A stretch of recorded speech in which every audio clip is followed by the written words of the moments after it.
Some wounds never heal, and some mistakes follow you into the wilderness. Sam Calder knew both truths better than most men. At 58, he lived alone in the Montana mountains, far from the world that had taken everything from him. The former Marine had built his life around silence and solitude. Then a wounded husky stumbled into his camp, bleeding in the snow with fear in its eyes. Sam almost walked away. He'd seen enough suffering for one lifetime. But something made him help the dog and follow its trail through the forest. What he found changed everything, a hidden cabin with smoke rising from the chimney. Inside, chained to the wall, was a young man who claimed to be the grandson Sam never knew existed. As snow began to fall and dark secrets surfaced, Sam faced an impossible choice. Could he finally fight for the family he thought he'd lost forever? Before we jump back in, tell us where you're tuning in from, and if this story touches you, make sure you're subscribed, because tomorrow I've saved something extra special for you. The morning mist clung to the valley floor like old ghosts refusing to leave, and Sam Calder figured that was fitting enough. He'd been living with ghosts for the better part of 2 decades, ever since he'd come home from Afghanistan, to find his world scattered like leaves in a hard wind. The cabin he'd built with his own hands sat perched on a rocky outcrop, 30 miles from the nearest road and a lifetime away from the man he used to be. Sam stepped onto his porch, coffee steaming in the crisp October air, and surveyed his domain. The morning ritual never changed. Coffee first, then a scan of the tree line for movement, checking the wind direction, noting which way the smoke from his chimney drifted. Old habits from the Corps, his drill instructor would have said. Old paranoia, his ex-wife would have corrected, back when she still bothered to correct him about anything. The mountains didn't judge, though. They simply endured, weathering storms and seasons with the kind of patience Sam had never managed with people. Out here, among the lodgepole pines and granite peaks, he'd found something resembling peace. Not the kind of peace the VA counselors had promised, that remained as elusive as morning fog, but a working arrangement with solitude that kept the worst of his demons at bay. His nearest neighbor lived 18 miles east, a widow named Martha Henley who ran a small ranch and minded her own business. They'd nod to each other at the monthly supply run to Whitefish, exchange pleasantries about weather and wildlife, but never cross the invisible line into personal territory. That suited Sam fine. He'd learned that caring about people only gave fate more ways to hurt you. The husky appeared at the edge of his clearing just as Sam finished his second cup of coffee. At first, he thought it might be a wolf. They'd been ranging closer to human settlements lately, following the deer herds down from the high country. But as the animal limped into view, Sam could see the distinctive markings and build of a domestic dog, though this one carried itself with the wariness of something truly wild. Blood matted the fur along its left flank, and its blue eyes held the intelligence that made Sam's chest tighten with unwanted recognition. Those were the eyes of a survivor, someone who'd seen too much and trusted too little. Sam knew those eyes because he saw them in his mirror every morning. Well, hell, he muttered, setting down his mug. The last thing he needed was another responsibility, another living thing depending on him. He'd failed at that before, spectacularly and permanently.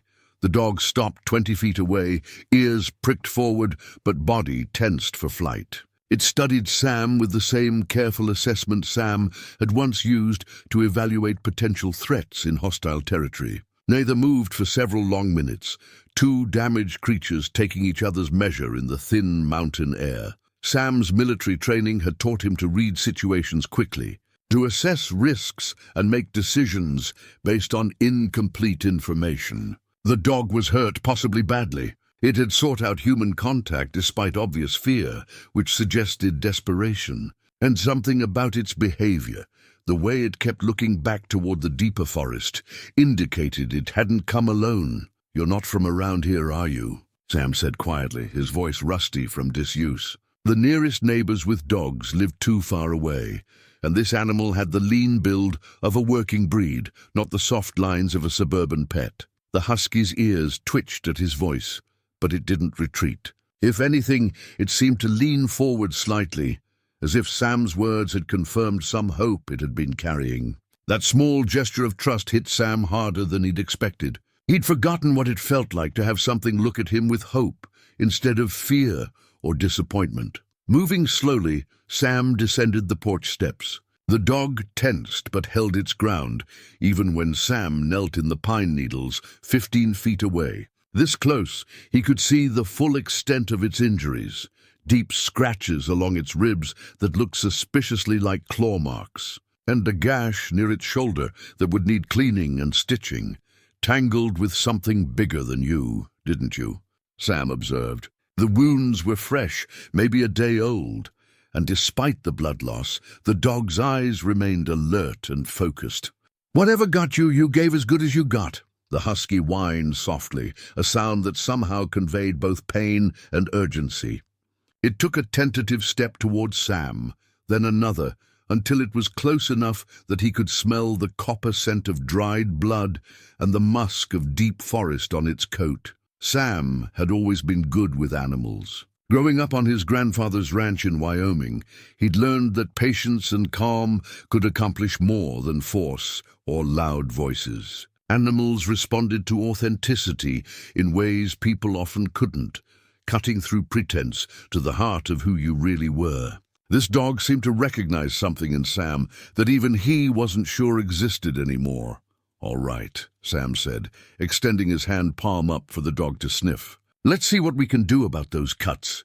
The husky's nose was cold and wet against his palm, its breath warm in the mountain chill. Up close, Sam could see this was a female, probably 3 or 4 years old, with the kind of thick coat that suggested northern breeding. Her collar was leather, well made but worn, with no visible tags or identification. Leading the dog to his workshop behind the cabin, Sam gathered his veterinary supplies, a holdover from his ranching days when treating injured livestock was part of daily life. The husky submitted to his ministrations with remarkable patience, only flinching when he cleaned the deeper wounds with antiseptic. "You're tougher than you look," Sam murmured as he worked, his hands steady despite the years since he'd last done this kind of field medicine. "These scratches tell a story. Bear maybe, or a big cat. You were protecting something, weren't you?" As if responding to his words, the dog lifted its head and looked toward the forest with unmistakable urgency. It whined again, a sound that seemed to carry layers of meaning. Pain, yes, but also worry and a desperate need to return to something or someone. Sam finished bandaging the worst of the wounds and sat back on his heels, studying the animal that had wandered into his carefully ordered solitude. Everything about this situation felt wrong, like pieces of a puzzle that didn't quite fit together. Dogs didn't just appear in the deep wilderness alone and injured. They came from somewhere, belonged to someone. "Where's your family, girl?" he asked. Though he already suspected the answer wouldn't be simple, the husky struggled to her feet, favoring her injured side, but moving with determined purpose toward the tree line. She looked back at Sam expectantly, as if asking him to follow, then took several more steps into the forest before stopping again. Sam felt the familiar weight of decision settling on his shoulders. He could let the dog go, return to his coffee and his solitude, and pretend this morning had never happened. That would be the smart choice, the safe choice. Or he could follow where this wounded animal led him, knowing that some paths, once taken, changed you in ways you couldn't predict or control. The rational part of his mind catalogued all the reasons to stay put. He'd built his life around avoiding complications, steering clear of situations that might drag him back into the world he'd left behind. Following an injured dog into unfamiliar territory was exactly the kind of impulsive decision that led to trouble. But as the husky limped another few steps away and looked back with those knowing blue eyes, Sam felt something stir in his chest that he'd thought was long dead. It might have been curiosity or duty, or just the stubborn refusal to let something suffer when he had the power to help. "Damn it," he said quietly, and went to get his rifle. The husky led Sam deeper into the forest than he'd ventured in months, following game trails that wound between massive Douglas firs and over granite ridges slick with morning dew. Despite her injuries, the dog moved with purpose, stopping occasionally to ensure Sam was following, but never wavering from her chosen path. The terrain grew rougher as they climbed, the familiar landmarks of Sam's territory giving way to wilderness he'd never bothered to explore. Sam's military training kicked in automatically, noting wind direction, memorizing landmarks, calculating the distance back to his cabin. The 3006 felt comfortable in his hands, a weight that had become as natural as breathing during his years of hunting these mountains. But something about this journey felt different from his usual solo expeditions. The husky's urgency was infectious, and Sam found himself scanning the forest with renewed alertness. After an hour of steady climbing, the dog stopped at the crest of a wooded ridge and began to whine softly. Sam moved up beside her, following her gaze down into a narrow valley he'd never seen before. Nestled among the trees, partially hidden by the natural curve of the land, sat a small log cabin with smoke curling from its chimney. "Well, I'll be damned," Sam muttered. In all his years roaming these mountains, he'd never stumbled across another dwelling. The cabin was old but well-maintained, built in the traditional style with hand-hewn logs and a stone foundation. Solar panels glinted on the roof, and a small vegetable garden showed signs of recent tending. The husky whined again, more urgently this time, and started down the slope toward the cabin. Sam followed more cautiously, his rifle ready but not aimed. Whoever lived here had gone to considerable trouble to remain hidden, which raised questions about their reasons for isolation. In his experience, people who disappeared into the wilderness fell into two categories: those running from something and those protecting something. Neither type appreciated unexpected visitors. As they approached the cabin, Sam noticed details that made his military instincts prickle with unease. The windows were covered with heavy shutters from the inside, despite the fact that natural light would be precious in this heavily forested location. A few chickens pecked in a wire enclosure, but there was no sign of human activity despite the smoke from the chimney. Most telling was the silence. No radio, no voices, no sounds of normal daily life. The husky bounded up to the cabin's front door and began scratching at the wood, whimpering with increasing desperation. Sam approached more slowly, noting the sturdy construction of the door and the multiple locks visible along its frame. This wasn't just a wilderness retreat, it was built like a fortress. "Hello?" Sam called out loud enough to be heard inside, but not so loud as to seem threatening. "Your dog's been injured. I've patched her up, but she led me here." Silence answered him, though he could swear he heard movement inside, a scraping sound, as if someone was trying to be quiet, but not succeeding entirely. The husky's whining grew more frantic, and she began pawing at the door with increasing desperation. Sam tried the door handle and found it locked, as expected. But as he stepped back, something caught his eye, scratches in the wood around the lock fresh enough that wood shavings still littered the ground below. Someone had forced this door recently, and not gently. The wrongness of the situation crystallized in Sam's mind like ice forming on a winter pond. An isolated cabin with multiple locks, forced entry, an injured dog desperate to get inside, and silence where there should have been human activity. Every instinct honed by years of combat and survival was screaming that he was walking into something dangerous, but the husky's distress was too genuine to ignore. She wasn't just trying to get home, she was trying to reach something or someone inside that cabin. Something that mattered enough for her to seek help from a stranger. Sam circled the cabin, looking for another way in. The back door was secured with a heavy padlock, and the shuttered windows showed no gaps large enough to see through. But near the rear of the structure, he found something that made his blood run cold. Dark stains in the dirt that looked suspiciously like dried blood, and drag marks leading from the cabin toward a small outbuilding. The shed was newer than the cabin, built with the same attention to security, but serving a very different purpose. As Sam approached, he could hear something from inside, a rhythmic sound like metal striking wood, faint but persistent. The shed's door stood slightly ajar, and through the gap, Sam could see movement in the shadows within. The husky had followed him around the cabin, and now she sat by the shed door, whining continuously. Her message was clear. Whatever she'd brought him here to find was inside that building. Sam approached the door with his rifle raised, every sense alert for danger. The metallic tapping continued, regular as a heartbeat. And beneath it, he could hear something else, the sound of labored breathing and what might have been muffled words. He pushed the door open with the barrel of his rifle and stepped inside, letting his eyes adjust to the dim interior.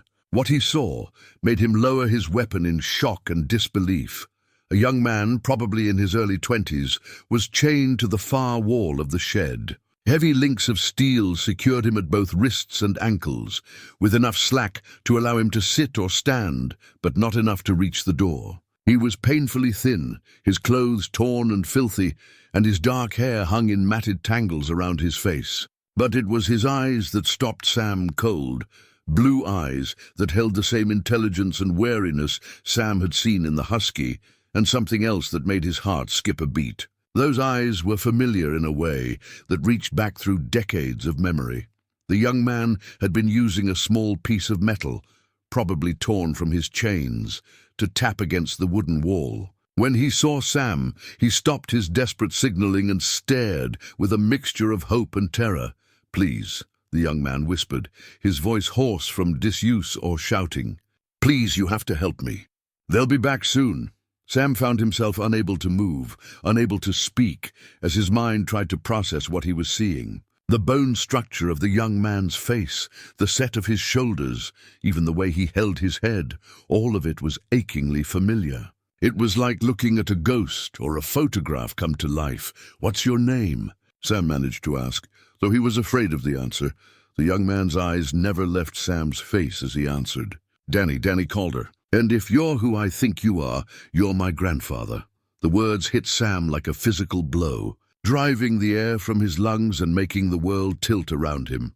Calder, the name he'd carried through war and loss, the name his daughter had borne before she disappeared into the maze of addiction and bad choices that had ultimately claimed her life. Or so he'd thought. "That's impossible," Sam said. But even as the words left his mouth, he could see the truth written in the young man's features. This was Sarah's child, the grandson he'd never known existed. Sarah died 5 years ago. Overdose. Danny's expression shifted from hope to desperate urgency. "She didn't die. She's alive, but she's in trouble. Bad trouble. And the men who took me, they're looking for her. They think you know where she is." The shed seemed to spin around Sam as the implications crashed over him. Sarah alive, a grandson he'd never met, and dangerous enough to chain a young man in a wilderness shed. And somewhere in the middle of it all, the daughter he'd failed to save was still out there, still in danger. "Who took you?" Sam asked, though he was already moving toward Danny, examining the chains that held him. "I don't know their names. They grabbed me 3 days ago from my apartment in Missoula. They kept asking about Sarah, about where she was hiding. When I told them I didn't know, they brought me here." Danny's voice cracked with exhaustion and fear. "They said if I was lying, they'd make me tell the truth. And if I wasn't lying, they'd use me as bait."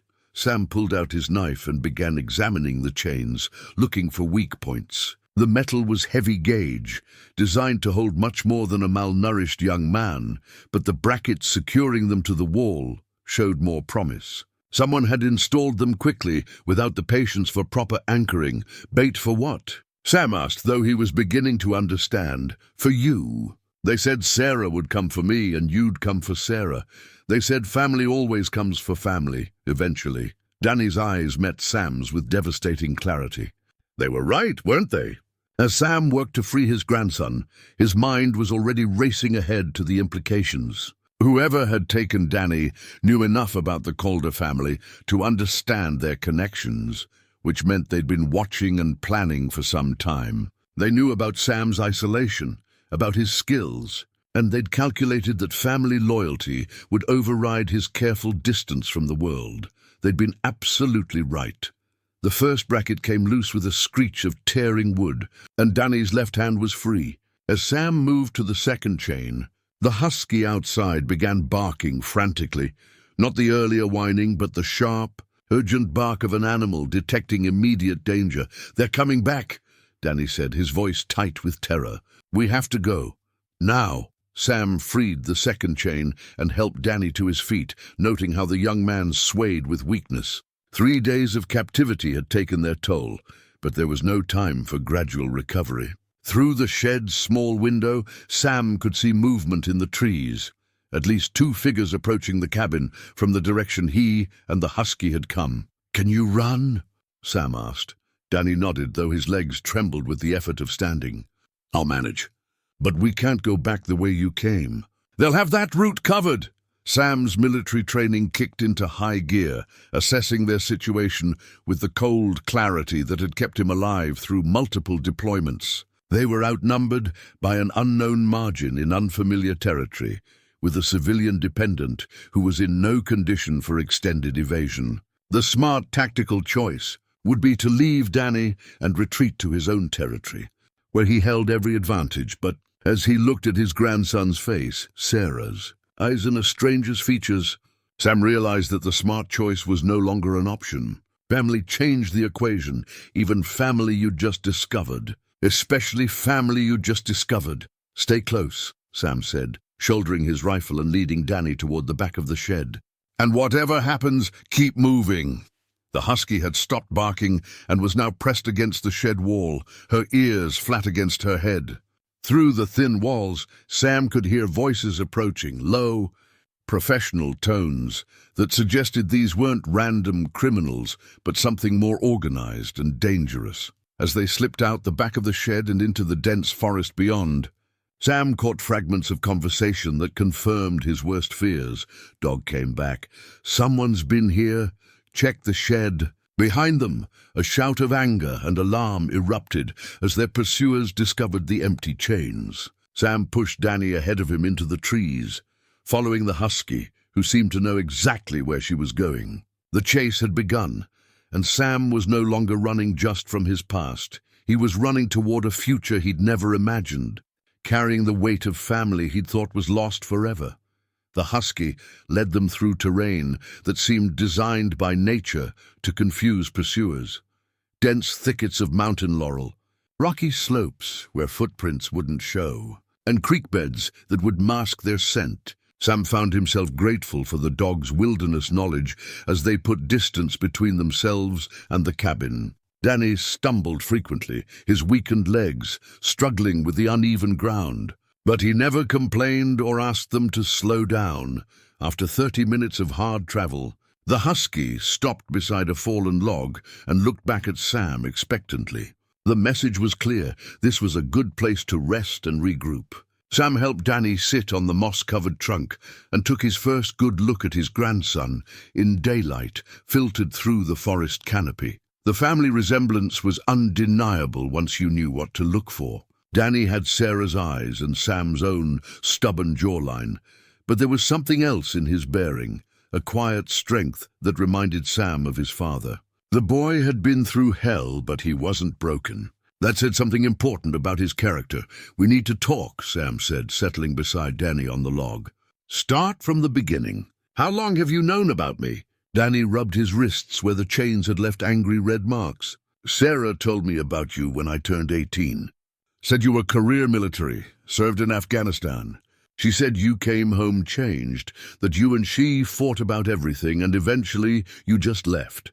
He looked up at Sam with careful assessment. "She also said you were the toughest man she'd ever known, and that if anyone could help us, it would be you." Sam felt the familiar weight of old guilt settling on his chest. "I didn't leave her. She left me. Drugs, bad boyfriends, stealing money for her next fix. I tried to help, but she was too far gone," Danny finished quietly. "Yeah, she told me about that part too. Said she put you through hell before she figured out how to get clean." The words hit Sam like a physical blow. "Clean? Sarah's clean?" 3 years now. Has been since she found out she was pregnant with my little sister." Danny's voice carried a mixture of pride and protectiveness. "She's been working as a nurse in Spokane, trying to rebuild her life. That's where this whole mess started." Sam felt the world shift around him again. Not only was Sarah alive and clean, but he had another grandchild he'd never met. The mathematical impossibility of it all made his head spin. Danny was clearly in his early 20s, which meant Sarah had been pregnant when she'd disappeared from his life. She'd been carrying his grandchild while he'd been writing her off as a lost cause. "Tell me about these men," Sam said, pushing his personal revelations aside to focus on the immediate threat. "What do they want with Sarah?" Danny's expression darkened. "Sarah works at Sacred Heart Hospital. About 2 weeks ago, she was assigned to a patient who'd been brought in after a car accident. Gunshot wounds, but the story didn't add up. She started asking questions. And then she recognized him from a news report about a missing federal witness. The pieces began clicking together in Sam's mind, with the systematic precision of a rifle being assembled. Witness protection. She thinks so. The man kept asking for someone named Agent Morrison, but the hospital had no record of any federal contact. Sarah got suspicious and did some digging on her own time, found out the patient's real identity, discovered he was supposed to be in federal custody. Danny paused, glancing around the forest as if expecting their pursuers to emerge from behind every tree. That's when things got scary. Sam pulled out his water bottle and handed it to Danny, noting how the young man's hands shook slightly as he drank. 3 days of captivity would do that to anyone. But there was more here. The bone-deep exhaustion of someone who'd been living with fear for longer than just a few days. Sarah started noticing cars following her home from work. Danny continued. Phone calls where no one spoke when she answered. Then someone broke into her apartment while she was at work. Didn't take anything valuable, just went through her papers. He wiped his mouth with the back of his hand. She called me, told me to pack light and meet her at a safe house she'd arranged. But they grabbed me before I could get there. The husky, who had been standing guard at the edge of their small clearing, suddenly tensed and looked back the way they'd come. Her ears pricked forward, and a low growl rumbled in her throat. Sam was on his feet instantly, rifle ready, motioning for Danny to stay low behind the fallen log. Through the forest, Sam could hear the distant sound of men moving through underbrush, at least 2, possibly 3, traveling with the careful deliberation of people who knew their business. They were following the trail, but not quickly, which suggested they were being methodical rather than desperate. "Can you keep moving?" Sam whispered to Danny. Danny nodded, though Sam could see the effort it cost him to stand again. The husky was already moving, picking her way carefully through the trees toward higher ground. Sam knew this terrain well enough to understand her strategy. If they could reach the ridgeline, they'd have multiple escape routes and better defensive positions.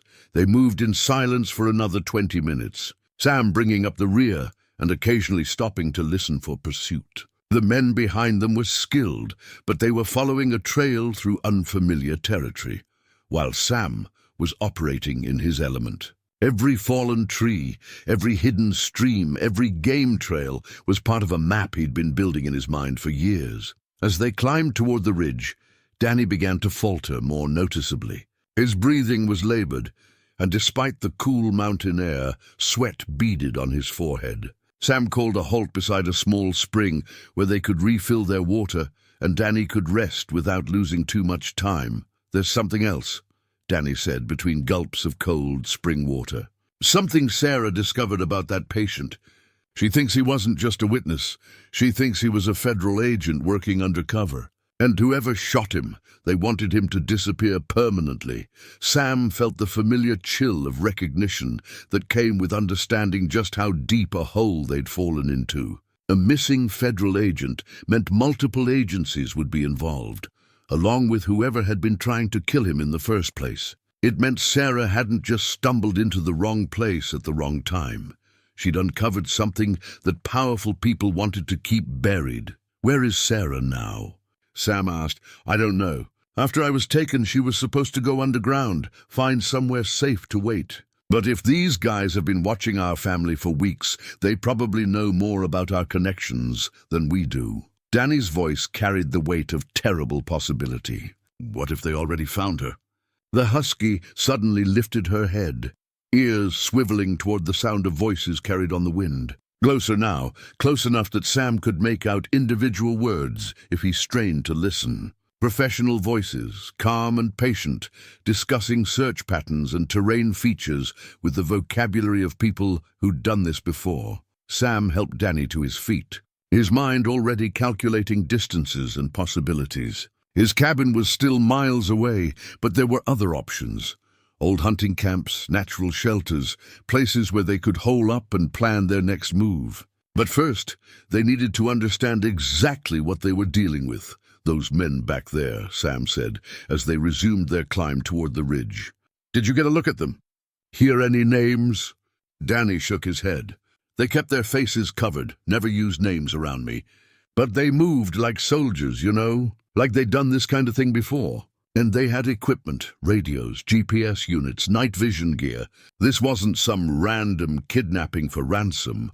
Sam processed this information as they walked, his military experience cataloging the implications. Professional kidnappers with government-grade equipment suggested either federal agents operating outside their authority or private contractors with serious backing. Either way, it meant they were dealing with people who had resources, training, and probably legal cover for their actions. As they reached the ridgeline, the husky stopped and looked back one more time, her intelligent eyes meeting Sam's with what seemed like satisfaction. She'd done her job, brought help to her family and guided them to safety. Now her expression seemed to say, the real work could begin. Sam looked out over the valley spread below them, seeing his peaceful mountain retreat with new eyes. Somewhere out there, his daughter was hiding from people who wanted her dead for doing the right thing. His grandson had been tortured and used as bait in a game Sam was only beginning to understand. And the life of careful isolation he'd built over the past 20 years was about to be tested in ways he'd never imagined. But as he watched Danny straighten his shoulders and prepare for whatever came next, Sam felt something he hadn't experienced in decades, the fierce, protective instinct of family loyalty. For the first time since coming home from the war, he had something worth fighting for that wasn't just about survival. The hunt was on, but now Sam Calder was no longer just the prey. From the ridgeline, Sam could see for miles in every direction, rolling mountains covered in dense forest, with only the occasional glint of water or clearing to break the endless canopy of green. It was beautiful country, but more importantly for their current situation, it was defensible country. The terrain favored anyone who knew it well over those who didn't, and Sam had been learning these mountains for 20 years. He led Danny to a natural shelter formed by an overhang of granite, where they could rest without being visible from below. The husky immediately began exploring the area, her nose working overtime to catalog the scents and sounds of this new location. Sam appreciated her thoroughness in hostile territory. Every sense was a potential early warning system. "We need to figure out our next move," Sam said, settling against the rock wall with his rifle across his knees. "Those men down there aren't going to give up, and they'll have backup coming soon." Danny nodded, though Sam could see exhaustion weighing heavy on the young man's shoulders. "Sarah gave me a phone number, said if anything happened to use it only once, from a secure location. It's supposed to reach someone who can help. Federal contact?" She wasn't sure. "Said it came from the patient, Agent Morrison. He gave it to her right before he disappeared from the hospital." Danny pulled a small piece of paper from his pocket, the number written in Sarah's careful handwriting. "But if these guys have been monitoring our communications, using any phone might be walking into a trap." Sam studied the number, his mind working through the tactical implications. A phone call would reveal their location to anyone monitoring cellular traffic, but it might also bring help from whatever agency was trying to protect the missing agent. The question was whether they could trust that help, or if it would just bring a different kind of danger. The sound of rotors in the distance interrupted his thoughts. Sam and Danny both looked up to see a helicopter circling the valley below, moving in the systematic pattern of a search operation. It was too far away to make out details, but the deliberate nature of its flight path suggested professional operators with sophisticated equipment. "They're bringing in air support," Sam observed grimly. "That changes things significantly. The husky had frozen at the sound of the helicopter, her body tense and alert. But instead of fear, Sam read focused attention in her posture, the same alertness she'd shown when leading them to the cabin. She was tracking the aircraft, but not as prey tracks a predator. More like a scout monitoring enemy movement. "There's something else," Danny said, his voice barely audible over the distant rotor noise. "When Sarah called me that last time, she said she'd made copies of everything. The patient files, her research notes, everything she'd discovered about the missing agent case. She hid them somewhere safe, said if anything happened to her I should make sure they got to the right people." Sam felt a cold certainty settle in his stomach. These men aren't just after Sarah to keep her quiet. They're after those files, which means they'll keep coming until they get them, or until— Danny didn't finish the sentence, but Sam understood. Until they eliminated everyone who knew about the conspiracy they were trying to hide. The helicopter's search pattern was bringing it closer to their position, and Sam could now see it was a civilian aircraft, black, with no visible markings. The kind of anonymous transport favored by private military contractors. Through his binoculars, he could make out figures in tactical gear, scanning the forest below with optical equipment. "We need to move," Sam said, shouldering his pack. "This ridgeline will be their next search area." As they prepared to leave their temporary shelter, the husky suddenly perked up and began wagging her tail. Following her gaze, Sam saw a figure emerging from the trees below, an older woman with grey hair tied back in a practical ponytail, wearing hiking clothes and carrying a walking stick that looked more like a weapon than a mobility aid. "Martha," Sam said, recognizing his nearest neighbor despite the distance. Martha Henley had somehow tracked them across miles of wilderness, and from her purposeful approach, it was clear she had business to discuss. They made their way down to meet her, the husky bounding ahead with obvious joy at seeing a familiar face. Martha greeted the dog with gentle hands and knowing eyes, then turned her attention to Sam and Danny with the kind of direct assessment that came from a lifetime of ranching in hard country. "Figured you might be up here," Martha said without preamble. "Had visitors at my place this morning asking questions about you, Sam. Official-looking types with federal badges and attitudes to match." Her weathered face creased with concern. "They wanted to know about your habits, your routines, whether you had family visiting. Didn't much like the answers I gave them." Sam felt the net tightening around them. If federal agents were canvassing his neighbors, it meant the conspiracy went deeper than just private contractors. Someone with official authority was either involved or had been convinced to provide support. "What did you tell them?" Sam asked. "Told them you kept to yourself, didn't have visitors, and hadn't seen you in weeks. Also mentioned that asking questions about veterans in these parts wasn't likely to make them popular with the locals." Martha's smile was sharp as old barbed wire. "May have suggested they try the ranger station if they were looking for someone in particular." Danny stepped forward, and Sam saw Martha's eyes widen as she took in his appearance. The fresh bruises, the torn clothes, the unmistakable signs of recent captivity. Her expression shifted from cautious helpfulness to the kind of protective anger that had made frontier women legendary. "This your grandson?" she asked Sam, though the family resemblance made the question rhetorical. "Danny Calder," Sam confirmed. "And we're in more trouble than a few federal badges can solve." Martha nodded, as if she'd expected as much. "Figured that when I saw the helicopter. Haven't seen air support in these mountains since that meth lab bust 5 years back." She gestured toward a game trail that led deeper into the wilderness. "My late husband used to run hunting parties through this country. Know every camp, every shelter, every bolt hole between here and the Canadian border. If you need to disappear for a while, I can help with that." The offer was generous, but Sam could see the risk it posed to Martha. Helping them would make her a target, and at her age, she didn't deserve to be dragged into a fight that wasn't hers. "Can't ask you to do that," Sam said. "These people are dangerous, and they're not going to respect your age or your status as a civilian." Martha's laugh was dry as autumn leaves. "Son, I've been living alone on a mountain ranch for 15 years since my husband passed. Had bears in my chicken coop, wolves after my cattle, and more than one drifter who thought a lone woman was easy prey. I didn't survive all that by being afraid of a fight. The helicopter was circling closer now, its search pattern tightening around their general area.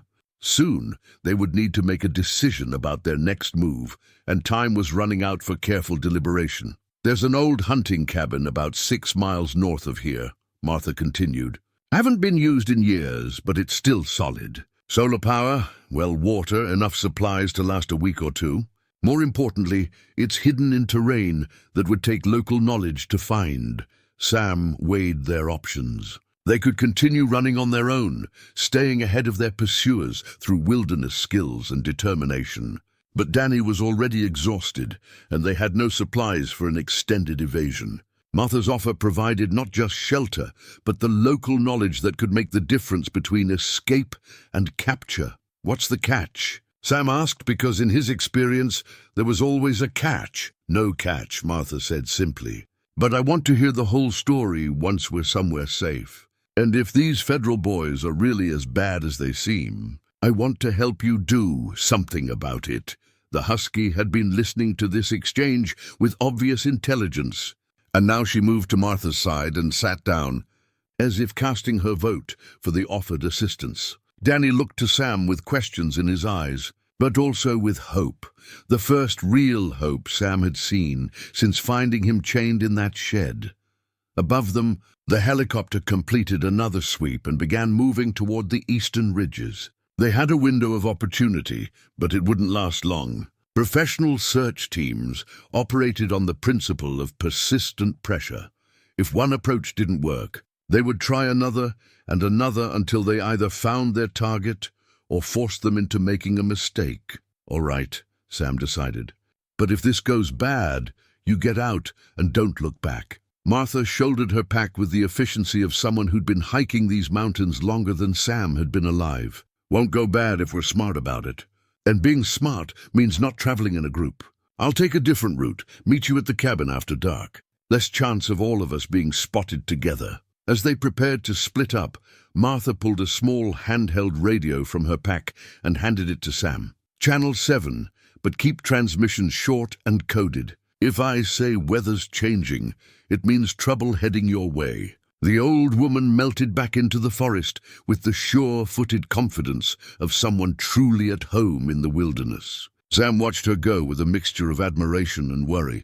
In less than 24 hours, his carefully isolated existence had expanded to include a grandson he'd never known, and a neighbor whose loyalty might cost her everything. But as he led Danny toward the promised sanctuary, Sam realized that the weight of responsibility felt different this time. Instead of the crushing burden he'd carried after Afghanistan, this felt like purpose, something worth the risk, worth the fight, worth whatever sacrifice might be required. The husky ranged ahead of them, alert and confident, and Sam found himself grateful once again for the wounded animal that had led him back into the world of human connection. Sometimes, he reflected, salvation came in the most unexpected forms. The hunting cabin sat in a natural depression surrounded by towering pines, invisible from any direction until you were practically on top of it. Martha hadn't exaggerated its concealment. Even Sam's trained eye had trouble picking out the structure until they were within 50 yards. The building was old but solid, constructed with the kind of practical craftsmanship that prioritized function over appearance. Danny collapsed onto a rough-hewn bench beside the cabin door, his face gray with exhaustion. The 6-mile hike through difficult terrain had pushed him to his limits, but he'd never complained or asked them to slow down. Sam recognized that kind of quiet determination. It was a Calder trait, passed down through generations of people who'd learned to endure whatever life threw at them. The husky immediately began investigating the cabin's perimeter, her nose working overtime to catalog the scents and sounds of their new environment. Sam appreciated her thoroughness. In hostile territory, a dog's senses were often more reliable than human observation. Inside, the cabin was spartanly furnished, but well equipped. Solar panels provided enough power for basic lighting and communication equipment, while a hand-pumped well ensured fresh water. Canned goods and preserved supplies lined shelves built into the log walls, and a stone fireplace promised warmth without the telltale smoke of a wood stove. "This'll do," Sam said, settling his rifle in a corner where it would be quickly accessible. "Martha knows her business," Danny managed a weak smile. "Reminds me of the cabin Sarah and I used to visit when I was little, before everything went wrong with her addiction." His expression grew distant, lost in memories Sam had never been part of. "She used to tell me stories about my grandfather, who lived in the mountains, said you could track anything, survive anywhere, and that you'd taught her to be strong, even when she forgot how to use that strength." The words hit Sam harder than expected. During all those years of anger and disappointment, he'd never imagined Sarah might have spoken of him with anything but resentment. The idea that she'd preserved some positive memory of their relationship, even after everything that went wrong between them, stirred emotions he'd thought were long buried. "Tell me about her now," Sam said, settling into a chair across from Danny. "What's she like since she got clean?" Danny's face brightened with obvious affection. "Different, focused. She works double shifts at the hospital because she says helping people gives her purpose. And she's a good mom to Emma. That's my little sister. Really good. Patient and funny and fierce when she needs to be." He paused, then added quietly, "She talks about you sometimes. Wonders if you'd be proud of who she became." Before Sam could respond to that emotional gut punch, the radio Martha had given him crackled to life. Her voice came through the static, calm but urgent. "Weather's changing fast. Storm front moving in from the east." Sam was on his feet instantly, moving to the window. Through the trees, he could see lights moving in the distance, multiple sources spread out in what looked like a coordinated search pattern. Their pursuers had expanded their operation and were now conducting a systematic sweep of the area. "How many?" Danny asked, reading the tension in Sam's posture. "Hard to tell. At least 6 search teams, maybe more." Sam counted the lights, noting their spacing and movement patterns. "They're being methodical about it, which means they have time and resources to burn." The husky had positioned herself by the door, ears pricked and body tense. Her behavior suggested she could hear or smell something that hadn't yet registered with human senses, vesicles maybe, or the particular scent signature of armed men moving through the forest. Sam's military training kicked into analytical mode, assessing their tactical situation with cold precision. The cabin was well hidden, but not defensible if discovered.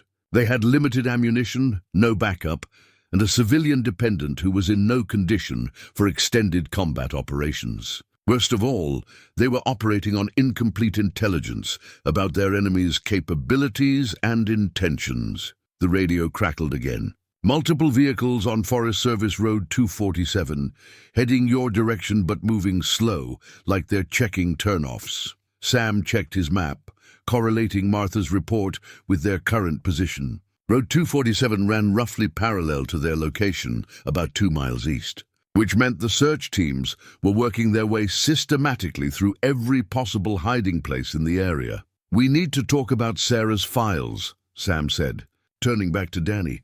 "Where would she hide them? And more importantly, who else might know about their location?" Danny rubbed his temples, thinking hard. "She's always been paranoid about digital security, especially since she got clean. Said addiction taught her that people would always try to use your weaknesses against you." He looked up at Sam with sudden understanding. "She wouldn't have hidden them anywhere connected to her normal life. Someplace only family would think to look. Family like who? Like you. She used to tell me stories about places you two went when she was young, before Mom died and everything changed. Fishing spots, hunting camps, places that meant something to both of you." Danny's voice carried a mixture of hope and uncertainty. "But I don't know those places." "She never took me there." Sam felt the weight of old regret settling on his shoulders. There had been good times with Sarah before his wife's death and his own descent into grief and alcohol. Weekend camping trips, fishing expeditions, quiet moments when she'd seemed to hang on his every word. But those memories had been buried under years of anger and disappointment, relegated to a past that felt like it belonged to someone else. "Willow Creek," Sam said suddenly, the memory surfacing with startling clarity. "There's a spot where the creek bends around a big granite boulder, forms a deep pool perfect for trout. Sarah caught her first fish there when she was 8 years old." Danny's eyes lit up with recognition. "She used to talk about that place, called it her thinking spot, said it was where she went when she needed to remember who she really was." The radio interrupted their conversation with Martha's voice, more urgent now. Vehicles stopped at the old logging road, men getting out with equipment. "You've got maybe 30 minutes before they reach your area." Sam made a decision that went against every tactical instinct he possessed. "We're going to have to split up. I need to get to Willow Creek and find those files. You need to stay here and wait for an opportunity to use that phone number Sarah gave you." "No way," Danny said, struggling to his feet. "We stay together. That's what families do." "Families also make smart decisions to protect each other," Sam countered. "You're in no condition for a night march through hostile territory, and I can move faster alone. Besides, if something happens to me, you're the only one who can get those files to the right people." Danny started to argue, but the sound of engines in the distance cut him off. Their window for debate was closing rapidly, and every minute spent discussing options was a minute their pursuers gained on them. "There's another option," Sam said, an idea forming as he studied the cabin's layout. "This place has been used by hunters for decades. That means there are probably old supply caches, emergency stores, maybe even escape routes built into the surrounding area." As if summoned by his words, the husky moved to a corner of the cabin where a loose floorboard created a small gap. She began pawing at the wood with obvious intent, whining softly as if trying to communicate something important. Sam pried up the floorboard to reveal a hidden compartment containing maps, emergency supplies, and what looked like communication equipment. Among the items was a hand-drawn map of the area showing not just the cabin's location, but a network of connected safe houses and supply caches spread throughout the mountains. Martha's husband was more than just a hunting guide, Sam realized, studying the map's professional detail. "This is a resistance network, built for exactly this kind of situation." Danny leaned over Sam's shoulder, examining the map with growing understanding. "Look at this notation here, emergency protocols. And these numbers, they look like radio frequencies." Before Sam could respond, the distinctive sound of helicopter rotors filled the air again, much closer this time. Through the cabin's small window, they could see searchlights sweeping the forest, working in coordination with the ground teams to eliminate any possible hiding places. The net was tightening, but now Sam had a better understanding of the game board. Martha and her late husband had prepared for exactly this kind of scenario, and their preparations might be the key to not just survival, but striking back at the people who had turned his family into targets. "Change of plans," Sam said, folding the map and slipping it into his jacket. "We're not running anymore. We're going hunting." The husky's tail wagged once, as if she approved of this new direction. Outside, the searchlights continued their methodical sweep, but inside the cabin, the balance of power was beginning to shift. Sam Calder was no longer just a target. He was becoming what his enemies should have feared from the beginning, a protector with nothing left to lose and everything to fight for. The hidden radio equipment proved to be more sophisticated than Sam had expected, military grade. Transceivers with encryption capabilities and access to frequencies that weren't available to civilian operators. Martha's husband had clearly been more than a simple rancher, and the implications of that revelation added new dimensions to their situation. Sam tuned the radio to one of the emergency frequencies marked on the map and was rewarded with immediate chatter, coded communications between the search teams that revealed both their locations and their operational structure. These weren't federal agents conducting a standard manhunt. The communication protocols, call signs, and coordination patterns were all wrong for legitimate law enforcement. Private contractors, Sam concluded, listening to the radio traffic with the analytical ear of someone who'd worked with such groups in Afghanistan. Well-funded, well-equipped, but operating outside official channels. Danny joined him at the radio, his face grim as he processed the implications. Which means they can do things federal agents couldn't get away with. No oversight, no accountability. Also means they're vulnerable in ways federal agents wouldn't be, Sam added, his tactical mind already working through possibilities. They're here illegally, using equipment and methods that can't stand up to scrutiny. If we can force them into the light, expose what they're doing. The radio crackled with a new transmission that made both men freeze. A voice Sam didn't recognize was speaking with cold professionalism. Base, this is Hunter 1. No sign of primary targets at grid reference 77 Alpha. Moving to next search quadrant. But it was the response that chilled Sam's blood. Copy Hunter 1. Be advised, secondary asset has been secured. Package is en route to holding facility. Danny grabbed Sam's arm, his face white with terror. Secondary asset. That's Sarah. They found her. Sam felt the familiar surge of combat adrenaline, the mixture of rage and focus that had carried him through the worst moments of his military service. But this time, the stakes were personal in a way they'd never been before. This wasn't about completing a mission or protecting fellow soldiers. This was about family, about the daughter he'd failed once and couldn't afford to fail again. We need more information, Sam said, forcing himself to remain calm despite the fire burning in his chest. Location, timeline, how many people are guarding her, as if responding to his need. Martha's voice came through the radio on their emergency frequency. Package delivered to the old mining complex on Copper Ridge. Heavy security, multiple vehicles, helicopter support still active. Sam knew the location, an abandoned copper mine about 15 miles north of their current position.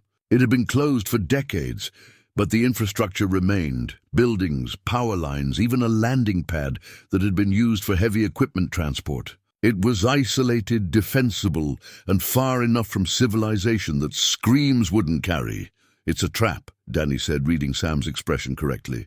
They're using Sarah to draw us in, just like they used me. Of course it's a trap, Sam agreed. But that doesn't change what we have to do. The husky had been listening to their conversation with the kind of focused attention that suggested she understood more than most people would credit. Now she moved to the cabin door and looked back at them expectantly, as if asking when they were going to stop talking and start moving. Sam studied the map more carefully, noting the terrain features around Copper Ridge. The mining complex sat in a natural bowl, surrounded by steep slopes, excellent for containing prisoners, but terrible for defenders if someone could reach the high ground. More importantly, the old mine had been connected to a network of service roads and maintenance tunnels that might provide covert access to the facility. There's something else, Sam said, pointing to a notation on the map. Emergency Cache 7 is marked right here, less than 2 miles from the mining complex. If Martha's husband was as thorough as he appears to be, that cache might contain exactly what we need for a rescue operation. Danny was studying the map with the intensity of someone whose life depended on understanding every detail. What kind of cache? Won't know until we get there, but given everything else we've found, I'm hoping for weapons, explosives, maybe even surveillance equipment. Sam folded the map and slipped it back into his jacket. Professional gear for professional problems. The radio chatter continued in the background, providing a running commentary on the search operation that was slowly converging on their area. The hunters were being methodical, but they were also growing frustrated by their lack of success. Frustrated operators made mistakes, and mistakes created opportunities. I'm going with you, Danny said, his voice carrying the kind of quiet determination that brooked no argument. You're barely standing, Sam pointed out. This kind of operation requires someone who knows Sarah, who can identify her from a distance, who can call her name and have her trust the voice she hears. Danny's eyes met Sam's with unflinching resolve. You're the tactical expert, but I'm the one she'll follow without question. Sam wanted to argue, but he could see the logic in Danny's reasoning. More than that, He could see the steel beneath the young man's exhausted exterior, the same stubbornness that had carried Sarah through recovery and carried Sam through 20 years of combat deployments. Family loyalty was both their greatest strength and their most dangerous vulnerability. All right, Sam decided. But we do this smart. No heroics, no unnecessary risks. We get in, get Sarah, and get out. If the situation goes bad, you follow my orders without question. Danny nodded, then moved to the window where he could watch the approaching searchlights. How long do we have before they reach this area? Sam checked his watch and calculated distances based on the radio chatter. Maybe 20 minutes. Enough time to gather what we need and start moving toward the cache. As they prepared to leave the cabin, Sam took a moment to appreciate what Martha and her husband had built. This wasn't just a network of safe houses and supply caches. It was a testament to the kind of quiet preparation that had always characterized mountain people. They understood that sometimes the authorities couldn't or wouldn't help, and they prepared accordingly. The husky was already at the door, her body language indicating she was ready to move. Sam shouldered his rifle and checked his ammunition, noting that he was down to less than 30 rounds. Whatever they found at the emergency cache would have to supplement their limited firepower. There's one more thing, Danny said as they prepared to leave. That phone number Sarah gave me, what if we use it not to call for help, but to set up our own trap? Sam paused, considering the tactical implications. Explain. If these contractors are monitoring communications, they'll intercept any call we make. But what if we want them to intercept it? What if we feed them false information about our location and intentions? The idea had merit, but it also carried enormous risks. Using their communications as bait could backfire spectacularly if the people on the other end of that phone number weren't who Sarah thought they were. We'll consider it, Sam said finally. But first, let's see what tools we have to work with. As they slipped out of the cabin and into the forest night, Sam felt the familiar weight of impending combat settling on his shoulders. But this time, instead of the hollow purposelessness that had characterized his military service, he felt something different, the fierce protectiveness of family loyalty, tempered by hard-won wisdom and focused by tactical necessity. Behind them, searchlights continued their methodical sweep of the forest. But the hunters were about to discover that they'd made a fundamental miscalculation. They'd assumed Sam Calder was just another broken veteran hiding from the world. They were about to learn that some men don't break, they just wait for something worth fighting for. The husky ranged ahead of them through the darkness, her pale coat almost ghost-like in the filtered moonlight. She moved with purpose and confidence, as if she understood that the time for running was over and the time for fighting had begun. Sam found himself grateful once again for the wounded animal that had led him back into the world of human connection. Sometimes, he reflected as they made their way toward the emergency cache. Salvation and damnation arrived in the same package. Tonight, he intended to find out which one he was carrying.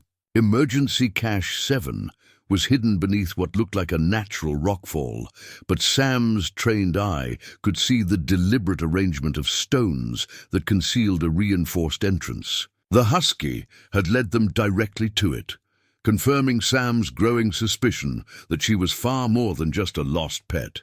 She was part of the network, trained to know these locations and guide people to them. The cache itself was a marvel of preparation and paranoia. Sealed containers held weapons, ammunition, surveillance equipment, medical supplies, and communication gear that would have impressed military quartermasters. But it was the documents Sam found in a waterproof case that changed everything he thought he understood about their situation. Jesus Christ, Sam breathed, reading by the light of a red-filtered flashlight. The papers were copies of federal personnel files, surveillance reports, and what appeared to be operational summaries from multiple government agencies. Danny, you need to see this. Danny looked over Sam's shoulder as he spread the documents on a flat rock. The first file was labeled Operation Clean Slate and contained detailed profiles of federal agents who had gone missing over the past 2 years. The missing patient from Sarah's hospital, Agent Morrison, was just one of dozens. "It's not a witness protection case," Danny said, his voice tight with understanding. "It's something much bigger." Sam continued reading, his military experience helping him parse the bureaucratic language and operational details. What emerged was a picture of systematic corruption that reached deep into multiple federal agencies. Someone had been eliminating agents who had stumbled onto evidence of a conspiracy involving drug trafficking, weapons smuggling, and the murder of federal officers who couldn't be bought or intimidated. "Look at this," Sam said, pointing to a list of names. Agent Morrison wasn't just a random target.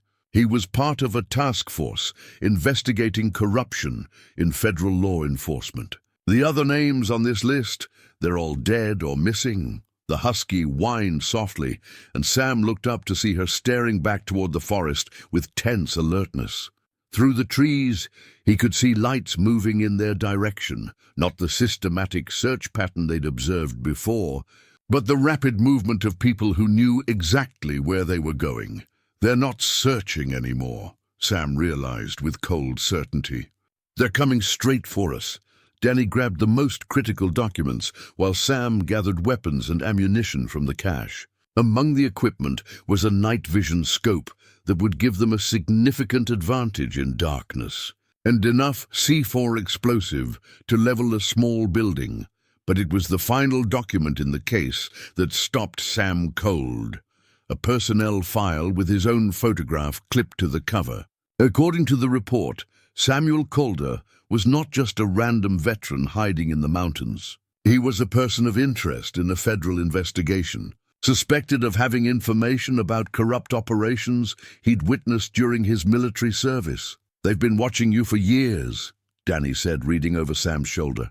"This whole thing, Sarah's discovery, my kidnapping, even the husky finding your camp, none of it was coincidence." The truth hit Sam like a physical blow. He'd thought he was protecting his family from a conspiracy Sarah had accidentally uncovered. In reality, he was the primary target, and his family had been used as leverage to draw him out of hiding. Every decision he'd made since finding the wounded husky had been anticipated and manipulated by people who understood his psychological profile better than he understood it himself. "The corruption investigation," Sam said, the pieces falling into place with horrible clarity. "In Afghanistan, I filed reports about supply chain irregularities, weapons that disappeared from inventory, contractors who seemed to have unlimited resources despite official budget constraints." Danny's face was grim as he processed the implications. "You documented evidence of the same network that's operating here. They've been waiting for the right pressure point to flush you out." The approaching lights were closer now, and Sam could hear vehicles moving along the Forest Service roads. But instead of panic, he felt a strange sense of relief. For 20 years, he'd been carrying the weight of suspicions he'd never been able to prove, doubts about operations that had never made sense, guilt over fellow soldiers who died in circumstances that felt wrong. Now finally he knew his instincts had been correct. "How many people do you think are involved?" Danny asked as they prepared to move. Sam studied the documents one more time before securing them in his pack. Based on this, at least 3 federal agencies, multiple private contractors, and probably local law enforcement in several states. "We're not dealing with a conspiracy, we're dealing with a shadow organization that's been operating inside the government for years." The husky had moved to the edge of their position and was now looking back at them with obvious urgency. Her message was clear. Whatever was coming, it would be here soon, and they needed to be gone before it arrived. "The mining complex," Sam said, making a decision that went against every tactical principle he'd learned. "We're not going there to rescue Sarah. We're going there because it's where they want us to go." Danny stared at him in confusion. "But if it's a trap, then we spring it on our terms instead of theirs." Sam shouldered his pack and checked his weapons. "They've been manipulating us from the beginning, using our family loyalty against us. But manipulation is a two-way street, and they've made one critical mistake, which is they assumed I'm still the broken veteran who came home from Afghanistan 20 years ago. They're about to learn that some lessons only get learned through experience." Sam's voice carried the cold certainty of someone who'd finally found clarity in chaos. They wanted to draw me out? Fine. But they're going to discover that when you hunt a predator, sometimes you become the prey. As they moved through the forest toward Copper Ridge, Sam felt his tactical mind shifting into the analytical mode that had kept him alive through multiple combat deployments. The documents had revealed not just the scope of the conspiracy, but its weaknesses, the need for secrecy, the reliance on manipulation rather than direct confrontation, the assumption that their targets would remain reactive rather than proactive. "There's something else," Danny said as they walked. "That phone number Sarah gave me, what if it's not a contact for help? What if it's a way for them to track us?" Sam had been thinking the same thing. Everything about their situation suggested layers of deception and misdirection. The phone number could be legitimate, but it could just as easily be another tool for manipulation. "We'll use it," Sam decided, "but not the way they expect." Behind them, the lights had reached the cache location, and Sam could hear the sounds of men discovering their hiding place. Radios crackled with reports and new instructions, but the tone had changed from methodical searching to something closer to alarm. Their pursuers were beginning to understand that they were no longer hunting isolated civilians. The mining complex appeared ahead of them, sprawling across a plateau like an industrial scar against the mountain landscape. Security lights illuminated the perimeter, and Sam could count at least a dozen vehicles parked around the main buildings. But instead of intimidation, the sight filled him with grim satisfaction. "That's a lot of resources for a simple kidnapping," he observed. "Which means whatever Sarah discovered, it's worth killing for." Danny checked the weapons they'd taken from the cache, his movements showing more confidence than Sam had seen since finding him in the shed. "What's the plan?"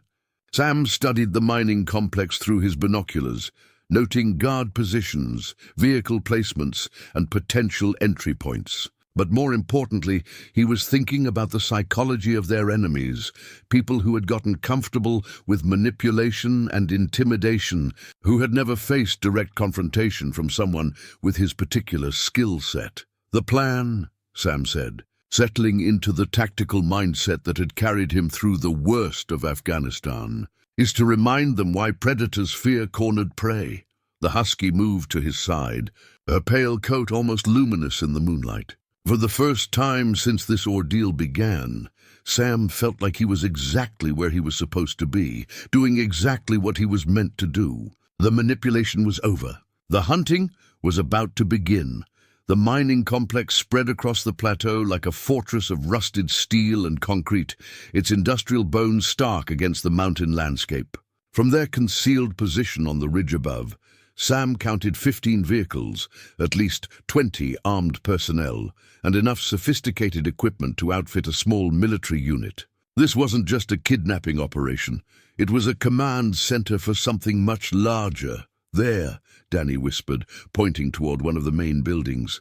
Through a lighted window, they could see a figure that had to be Sarah, the right height and build, moving with the careful restraint of someone under guard. "Second floor, corner office." "She's alive." Sam adjusted his night vision scope and confirmed the identification. Sarah was indeed alive and appeared unharmed, though she was clearly being held under close supervision. 2 guards were visible in the room with her, and Sam could see others stationed at various points throughout the complex. "Professional setup," Sam observed, cataloging defensive positions and escape routes with the analytical precision of someone who'd planned similar operations from the other side. "But they're configured for keeping people in, not for keeping attackers out." The husky had positioned herself at the edge of their hiding place, her body tense and alert. Every few minutes, she would turn her attention to different sections of the complex, as if she was tracking movement patterns and guard rotations. Sam was beginning to understand that she wasn't just an ordinary dog. She'd been trained for reconnaissance, probably by Martha's husband, as part of his resistance network. Danny pulled out the documents they'd retrieved from the cache, studying them by the dim light of a red-filtered flashlight. According to this, The mining complex has been used as a staging area for operations across the Pacific Northwest. Drug distribution, weapons trafficking, elimination of federal witnesses, all coordinated from here. Sam felt a cold certainty settle in his stomach. The scope of the conspiracy was larger than he'd imagined, and Sarah's discovery at the hospital had threatened to expose years of carefully orchestrated criminal activity. No wonder they'd been willing to mobilize this many resources to contain the situation. "There's something else," Danny continued, his voice tight with concern. "This document mentions a timeline. They're planning to move operations to a new facility within the next 48 hours. After that, all evidence here gets destroyed, along with any witnesses," Sam added grimly. The implication was clear. Sarah, Danny, and himself were all loose ends that needed to be eliminated before the operation relocated. Time was running out faster than he'd realized. Sam pulled out the radio equipment they'd taken from the cache and began scanning frequencies, looking for the communication channels their enemies were using. It didn't take long to find them, the same professional chatter he'd been monitoring earlier, but now with increased urgency and references to accelerated timelines. "Base, this is Overwatch. Perimeter secure, no movement detected in sectors 7 through 12. Copy, Overwatch. Be advised, cleanup crew arrives at 600. All packages need to be processed before then." Danny's face went white as he processed the meaning of that transmission. Cleanup crew. They're not planning to relocate. They're planning to eliminate everything and everyone. Sam checked his watch. It was just past midnight, which gave them less than 6 hours before the situation became irreversible. But as he studied the complex through his scope, a plan was beginning to form, not just for rescue, but for something more ambitious. "That phone number Sarah gave you," Sam said suddenly. "We're going to use it, but not the way they expect." Danny pulled the piece of paper from his pocket, Sarah's careful handwriting barely visible in the dim light. "What are you thinking?" "I'm thinking that if this number connects to a legitimate federal contact, then we need to get evidence to them before the cleanup crew arrives. And if it connects to the conspiracy, then we're going to feed them information that serves our purposes instead of theirs." Sam pulled out his own phone, a basic model he'd been saving for emergencies, and began setting up for the call. But instead of dialing immediately, he spent several minutes preparing, using techniques he'd learned in military intelligence for conducting communications under hostile conditions. "Before we make this call," Sam said, "we need to understand what we're trying to accomplish. If we can't rescue Sarah tonight, then our priority becomes getting evidence of this conspiracy to someone who can act on it." Danny nodded, though Sam could see the pain in his eyes at the thought of leaving Sarah in enemy hands even temporarily. "The documents from the cache, they're enough to expose the whole operation." "More than enough, but only if they reach the right people. And right now, we don't know who the right people are." Sam studied the mining complex one more time, noting details that might be crucial for the plan forming in his mind. "That's what this phone call is going to determine." The husky suddenly perked up, her ears swiveling toward a sound Sam couldn't detect. But within seconds, he heard it too, the distant sound of helicopter rotors growing steadily louder. Through his scope, he could see increased activity around the complex as guards took positions and vehicles moved into defensive formations. "They're expecting company," Sam realized. "The cleanup crew is arriving early." As the helicopter approached, Sam could see it was a military transport, the kind used for moving large numbers of personnel quickly and quietly. This wasn't just about eliminating witnesses anymore. This was about shutting down the entire operation and relocating it somewhere even more secure. "We're out of time," Danny said, stating the obvious. Sam made a decision that went against every cautious instinct he'd developed over 20 years of survival in hostile territory. "No, we're not. We're exactly where we need to be, when we need to be here." He pulled out the C4 explosive they'd taken from the cache, along with the detonators and timer mechanisms. If they couldn't rescue Sarah immediately, they could do something else. They could ensure that the evidence of the conspiracy survived, even if they didn't. "What are you planning?" And Danny asked, though his tone suggested he already knew he wasn't going to like the answer. "I'm planning to give them exactly what they think they want," Sam said, his voice carrying the cold determination of someone who'd finally found a worthy enemy. "They want me to walk into their trap? Fine, but I'm going to make sure that when the trap closes, it takes them down with it." The helicopter was circling the complex now, preparing to land on the makeshift helipad near the main building. Through his scope, Sam could see armed figures moving into position around the landing zone. Not the contractors who'd been pursuing them, but military personnel in full tactical gear. "Federal agents?" Danny asked hopefully. Sam studied the newcomers through his night vision scope, noting their equipment, movement patterns, and coordination with the existing security force. "No, these are the people the federal agents were investigating.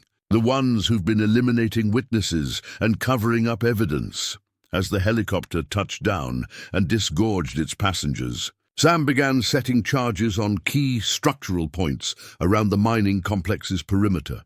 He worked with the methodical precision of someone who'd done this before, and placing explosives where they would do maximum damage to infrastructure while minimizing risk to any prisoners being held inside. "The phone call," Sam said, handing Danny the prepared device. "Make it now, while they're distracted by the new arrivals. Tell whoever answers that Samuel Calder has evidence of Operation Clean Slate and wants to arrange a meeting." Danny's hands shook slightly as he dialed the number, but his voice was steady when the call connected. Sam could only hear one side of the conversation, but it was enough to confirm his suspicions about the true nature of their situation. "This is Danny Calder. I have a message for Agent Morrison from Samuel Calder." "Yes, that's Samuel Calder. He has evidence of Operation Clean Slate and wants to arrange a meeting." "What do you mean, impossible?" "Agent Morrison is—" Danny's face went white as he listened to the response. Then he slowly hung up the phone and turned to Sam with dawning understanding. "Agent Morrison is dead. Has been for 3 days. The person I just talked to. They know who we are, where we are, and they're sending people to collect us right now." Sam felt the final piece of the puzzle click into place. The phone number wasn't a legitimate federal contact. It was part of the trap, designed to flush out anyone who might have evidence of the conspiracy. Sarah hadn't known she was walking them directly into enemy hands, but as Sam watched the increased activity around the mining complex, he realized that their enemies had made one critical miscalculation. They'd assumed he would try to negotiate, to find a safe way out of an impossible situation. They hadn't considered that sometimes the only way out was through. "Time to go," Sam said, shouldering his rifle and checking the detonator one final time. "We've got a family to save and a conspiracy to expose." As they began their descent toward the mining complex, the husky ranged ahead of them with the confident purpose of an animal that knew exactly what was expected of her. Behind them, on the ridge they'd just left, Sam could see new lights approaching, the people who'd responded to Danny's phone call. Closing the trap they thought would end the threat to their operation. They were about to discover that some traps work both ways, and that sometimes the most dangerous prey is the kind that refuses to run. The mining complex's perimeter fence was designed to keep casual trespassers out, not to stop someone with military training and serious intent. Sam cut through the chain link with wire cutters from the cache, creating an entry point hidden in the shadows between two security lights. The husky slipped through first, her pale coat nearly invisible in the darkness as she scouted ahead for guards and obstacles. Danny followed close behind, moving with surprising stealth for someone who'd been chained in a shed 3 days earlier. The young man had found reserves of strength and determination that reminded Sam powerfully of Sarah at that age, stubborn, brave, and willing to risk everything for the people they loved. "Guard patrol, 2 o'clock, Sam whispered, spotting movement near the main building. 2 men in tactical gear were making their rounds with the casual confidence of people who didn't expect trouble. That overconfidence was about to become their biggest disadvantage. They moved through the complex like ghosts, using the industrial infrastructure for concealment and staying clear of the obvious sight lines that the security setup was designed to monitor. Sam's military training had taught him to think like both attacker and defender, and he could see that whoever had planned this security arrangement was more focused on keeping people contained than keeping attackers out. The building where they'd spotted Sarah was a 3-story administrative structure that had probably housed the mine's management offices back when the facility was operational. Now it served as a command center for something much darker. Through the windows, Sam could see sophisticated communication equipment, multiple computer workstations, and enough personnel to suggest this was the nerve center of the entire operation. Second floor, a corner office, Danny confirmed in a whisper, pointing to the lighted window where they'd seen Sarah earlier. How do we get up there without triggering every alarm in the complex? Sam studied the building's exterior, noting fire escapes, utility access points, and architectural features that could provide concealment. The structure was old, but solid, built in an era when industrial buildings were constructed to last. More importantly, it predated modern security systems, which meant there would be ways in that the current occupants might not have considered. Service entrance on the east side, Sam decided, probably leads to maintenance areas and stairwells that aren't part of the main security grid. As they made their way around the building, the husky suddenly froze and looked back toward the perimeter. Through the darkness, Sam could see new lights approaching, vehicles moving fast along the access road, with the kind of urgency that suggested their phone call had indeed been tracked and traced. Company's coming? Sam observed grimly.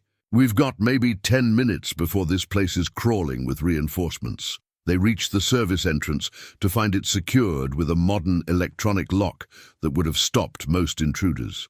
But Sam's combat experience had included more than just shooting. He'd learned to adapt, improvise, and overcome obstacles using whatever tools were available. The lock yielded to a combination of wire cutters, electrical tape, and basic knowledge of security system vulnerabilities. Inside, the building was a maze of converted offices and improvised workspaces. Computer monitors cast blue light across maps and documents, while communication equipment hummed with constant activity. Sam could hear voices from different parts of the building, not the casual conversation of people at ease, but the clipped professional exchanges of operators under pressure. They know we're here, Danny said, noting the increased activity around them. Good, Sam replied, checking the detonator in his pack. Let them know. It's too late for them to change their plans, but it might make them hurry, and hurried people make mistakes. They found the stairwell Sam had hoped for, a utilitarian passage that connected the building's 3 floors without passing through the main corridors where security would be heaviest. As they climbed toward the 2nd floor, Sam could hear voices becoming more distinct, including one that made Danny stop in his tracks. That's Sarah, he whispered, pointing toward a door marked with the office number they'd seen from outside.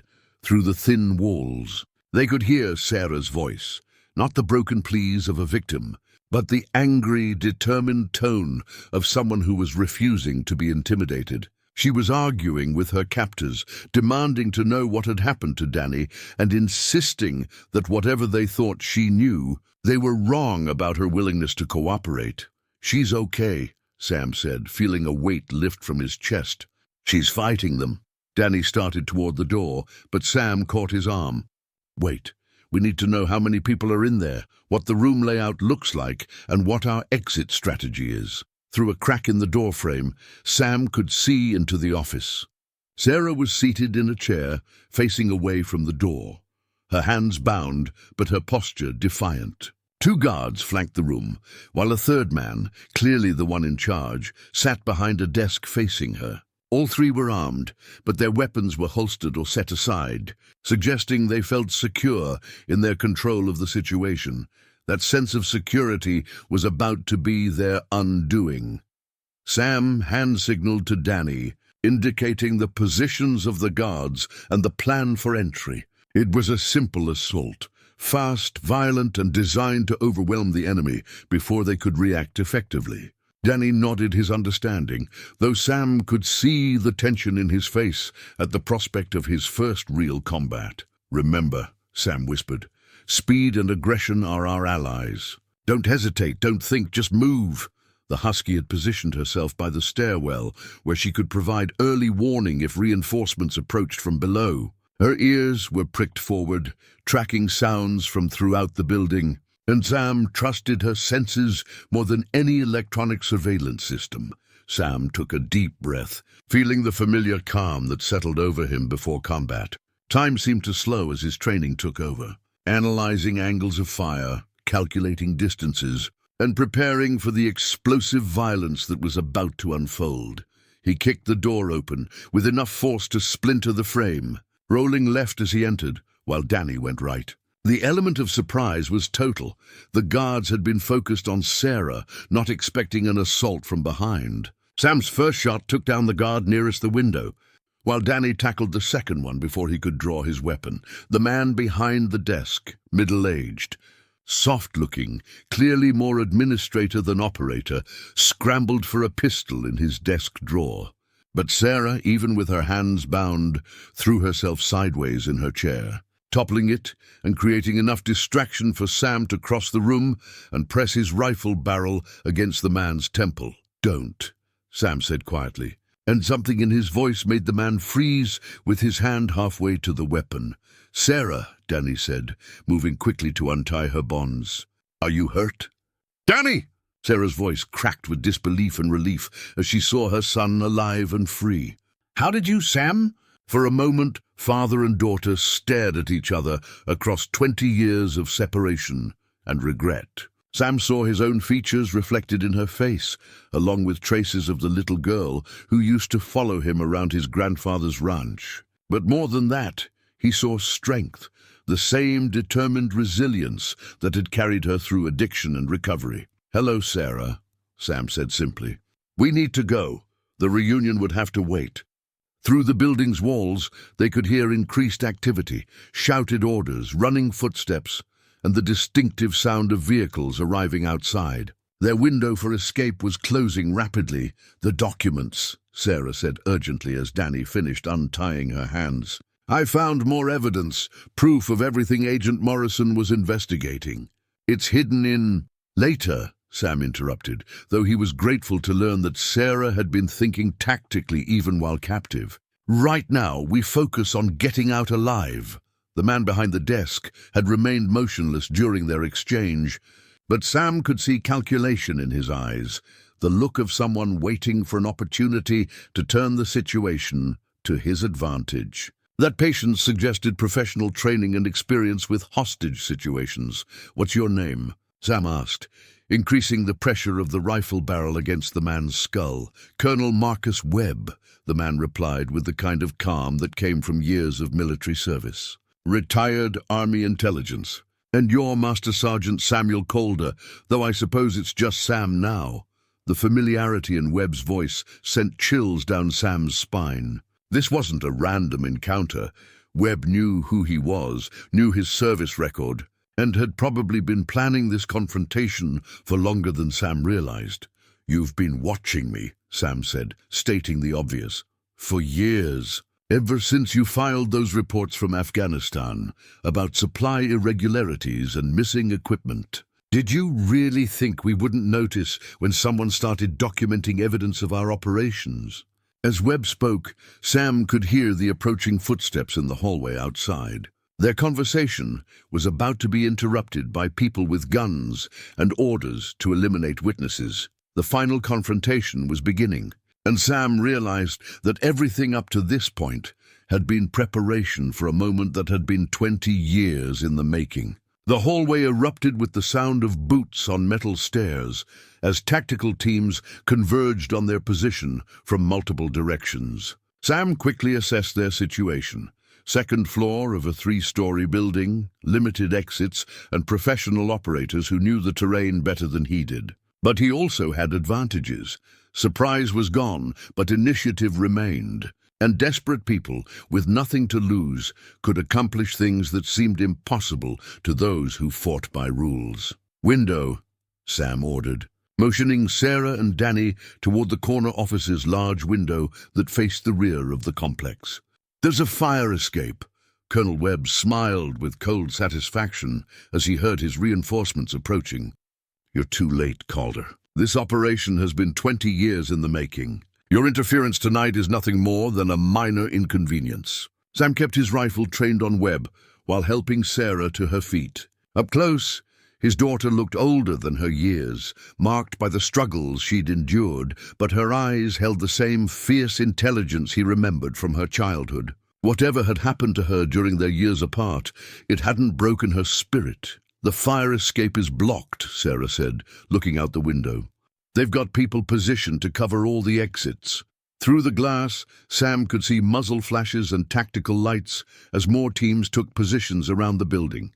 Webb's people had learned from their earlier encounters. This time, they weren't taking chances with half measures or assumptions about their target's capabilities. The door to the office suddenly splintered inward as someone applied a breaching charge from the hallway.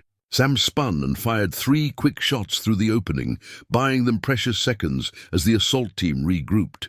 But he could hear more footsteps on the stairs and the sound of helicopters approaching from outside. "Danny," Sam called out, "remember that C4 I placed around the perimeter?" Danny's eyes widened with understanding. "You're going to bring down the building?" "Just the parts we don't need," Sam replied, pulling out the detonator. "Sometimes the best way out of a trap is to change the shape of the cage." Webb's confident expression faltered as he realized what Sam was planning. "You'll kill us all." "Maybe," Sam acknowledged, "but at least I'll take you with me." The explosion, when it came, was precisely controlled. Shape charges that Sam had placed to collapse specific sections of the building while leaving the central structure intact. The effect was immediate and dramatic. The main stairwell pancaked downward, trapping the assault teams on the ground floor, while emergency lighting failed and plunged much of the complex into darkness. In the chaos that followed, Sam grabbed Webb by his collar and hauled him toward the window. "You want to survive this? Then you're going to help us get out of here." "I'm not going anywhere with you," Webb snarled. But his bravado was undermined by the very real possibility that his own building might collapse around them. Sarah had found a length of rope in the office, probably left over from the building's original mining operations, and was already securing it to the window frame. "Fire escape is damaged but still attached," she reported. "We can rappel down if we're careful." Danny moved to help his mother with the rope, while Sam kept watch on both Webb and the doorway. Through the smoke and debris, he could hear voices calling out damage reports and new tactical assignments. Webb's people were professional enough to adapt quickly to changing circumstances, but the explosions had bought precious time. "There's something you need to know," Sarah said as she tested the rope's strength. "Agent Morrison, before he disappeared from the hospital, he gave me more than just that phone number. He gave me a flash drive with copies of everything he'd discovered about the corruption network." Sam felt hope flare in his chest. "Where is it?" "Hidden in Emma's stuffed rabbit. I left it with the babysitter when this all started."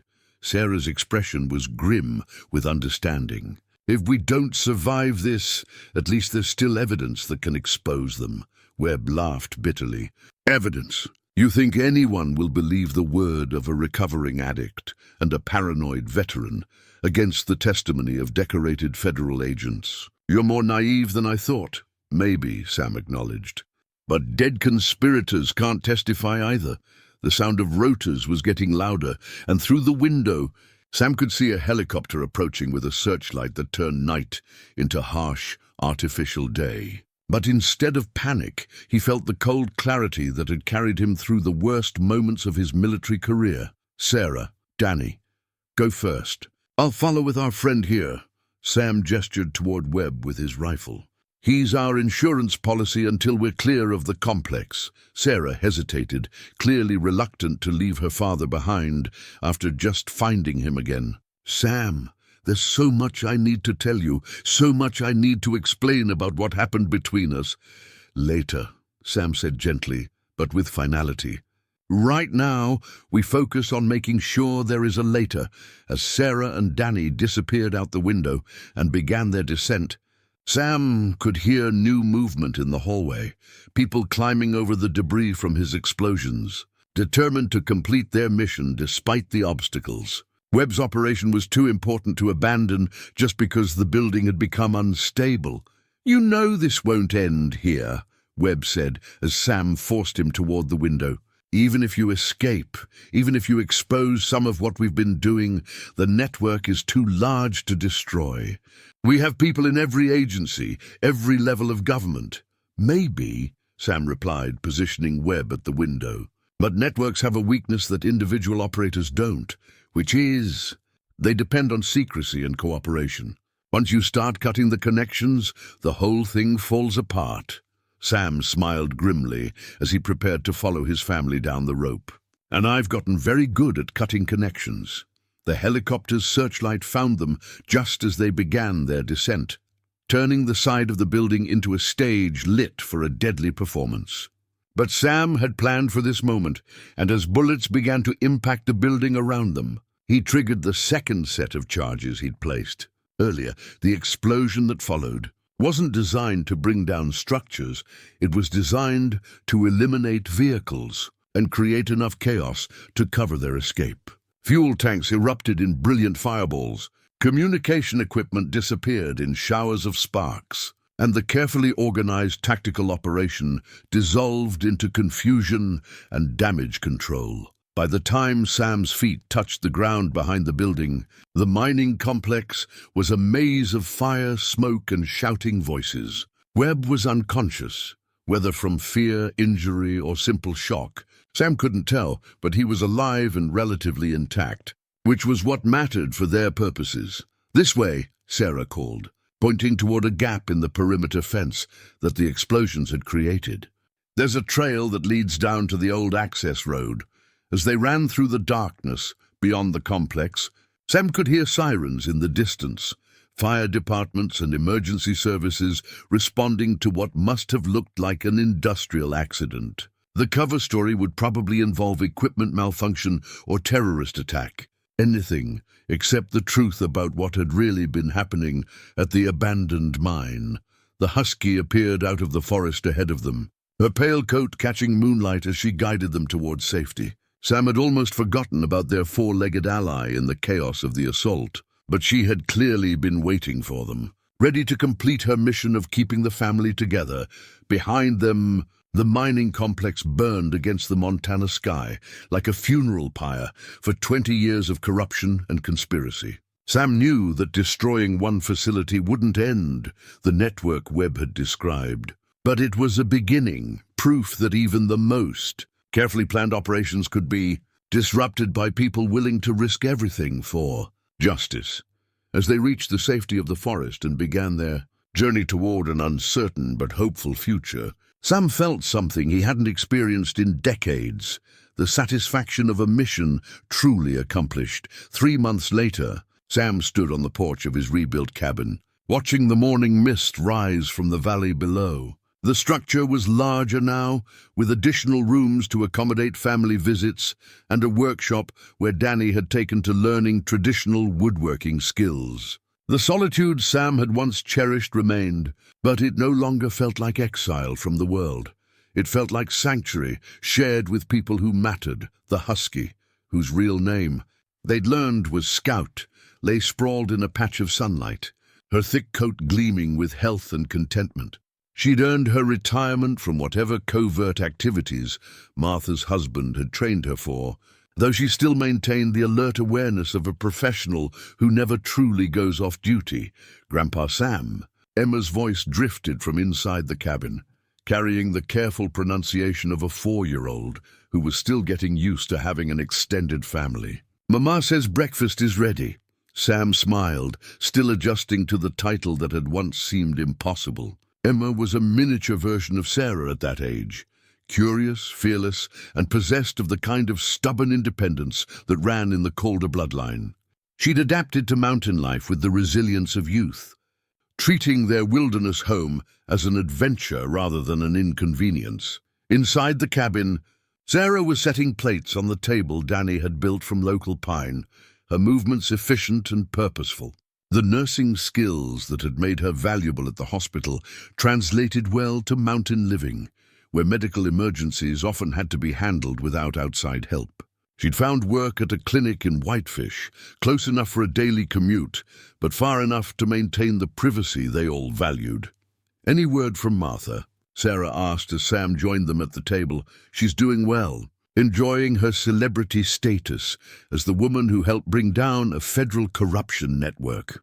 Sam poured coffee from the pot that always seemed to be brewing in their household.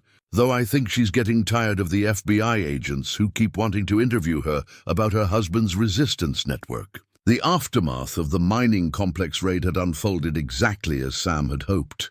The evidence Sarah and Agent Morrison had gathered, combined with Webb's desperate attempts to save himself through cooperation, had exposed corruption that reached into multiple federal agencies. Congressional hearings were ongoing, indictments had been filed, and careers that had seemed untouchable were ending in disgrace and prison. Sentences.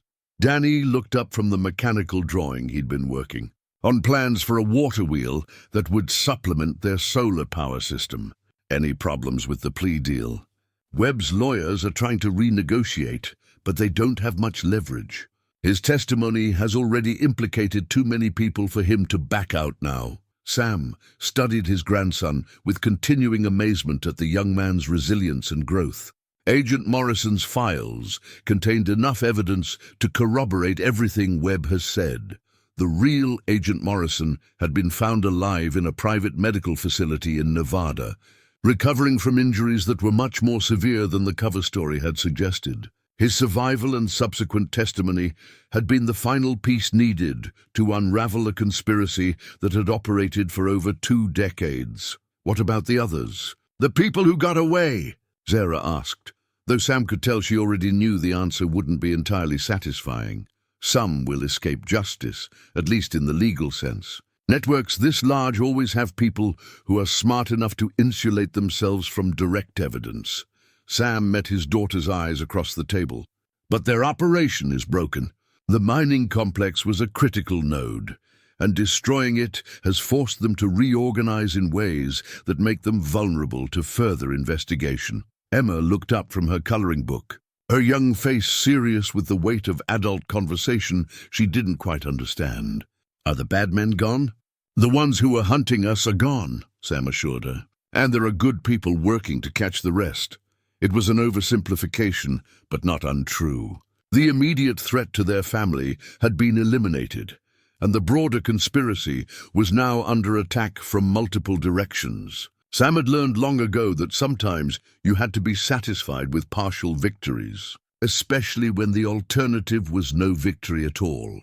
After breakfast, Sam and Danny took Scout for a walk along the ridge trail that had become their daily routine. The dog ranged ahead of them with obvious joy, no longer the wounded, desperate animal that had stumbled into Sam's camp 6 months earlier.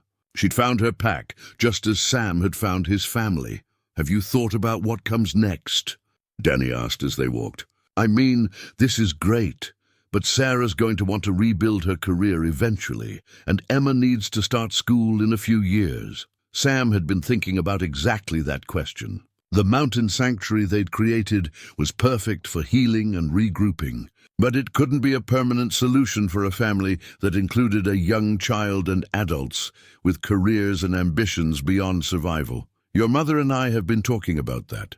There's a house for sale in Whitefish, close to the hospital where she works. Big enough for all of us, but normal enough for Emma to have friends and activities." Sam paused, watching Scout investigate an interesting scent trail. "It would mean giving up some of the isolation I've gotten used to. Would you mind that?"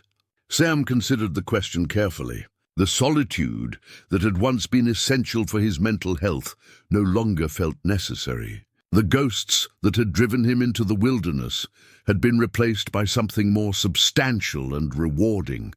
The responsibility and joy of family connection. "No," he realized with mild surprise. "I think I'm ready for whatever comes next." As they turned back toward the cabin, Sam reflected on the journey that had brought them to this point. A wounded dog had led him out of isolation and into the most dangerous period of his life, but also into the most meaningful. The conspiracy that had threatened his family was broken. The corruption that had haunted his military service was finally exposed. And the daughter he'd thought lost forever was building a new life that included him. It wasn't the ending Sam had expected when he'd first followed Scout's trail into the forest. But then the best outcomes rarely matched expectations.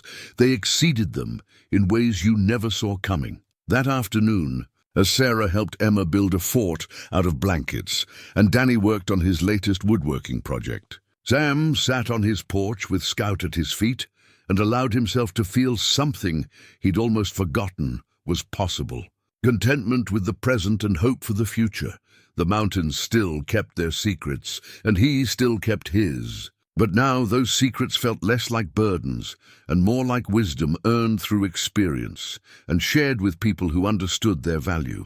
Some wounds did heal, given enough time and the right kind of family to help with the healing.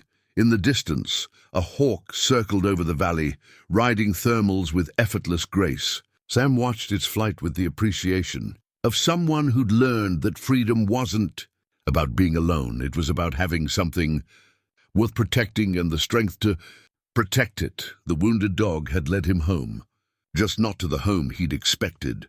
Sometimes, Sam reflected as the sun began its descent toward the western peaks, the best rescues were the ones where everybody saved everybody else.